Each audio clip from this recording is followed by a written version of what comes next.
K ശൈലജയുടെ പ്രതിച്ഛായ തകർക്കുന്നതിന് CPIM-ലെ ഒരു വിഭാഗം അണിയറയിൽ പ്രവർത്തിച്ചുവെന്ന് കെ രമ MLA. മുഖ്യമന്ത്രി പിണറായി വിജയനും P ജയരാജനും ശൈലജ തോൽക്കണം എന്ന് ആഗ്രഹിച്ചു.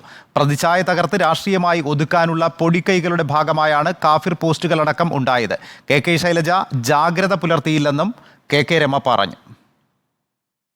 ടീച്ചറെ ബലിയാടാക്കിയെന്ന് അന്നും പറഞ്ഞു, ഇന്നും ഞാൻ അതിൽ ഉറച്ചു നിൽക്കുകയാണ്. ഏറ്റവും മോശമായ പരാമർശം ടീച്ചറെ കൊണ്ട് പത്രസമ്മേളനമൊക്കെ നടത്തിയിട്ട് ടീച്ചറുടെ ഒരു ഇമേജ് തകർക്കുന്ന രൂപത്തിലേക്കുള്ള പ്രചരണം നടത്താൻ വേണ്ടി അണിയറയിൽ CPM നേതാക്കന്മാരും കൂടി ശ്രമിച്ചു. പിണറായി വിജയൻ ഉൾപ്പെടെയുള്ള നേതാക്കന്മാരുടെ അറിവ്, അതിൽ P ജയരാജൻ ഉൾപ്പെടെ പല ആളുകൾക്കും ടീച്ചറുടെ തോൽക്കണമെന്ന് CPM-ന്റെ ആളുകൾ തന്നെ ആഗ്രഹിച്ചിട്ടുണ്ട്. അതുകൊണ്ടാണ് ജനങ്ങളെ എതിരാക്കി മാറ്റാൻ വേണ്ടി ചില പൊടിക്കൈകൾ ഇവിടെ പ്രയോഗിച്ചത്. അതിൻ്റെ കൂടി പരിണിത ഫലമാണ് ഈ കാഫിർ സ്ക്രീൻഷോട്ടും അതുപോലെയുള്ള പ്രചരണങ്ങളും ഒക്കെ അതിൻ്റെയൊക്കെ ഭാഗമാണ്. ടീച്ചറും അന്വേഷിക്കേണ്ടതായിരുന്നു ഇതിനെന്തെങ്കിലും വസ്തുതയുണ്ടോ. അങ്ങനെയുള്ള പ്രതികരണമല്ല ടീച്ചറുടെ ഭാഗത്ത് നമ്മൾ കണ്ടത്.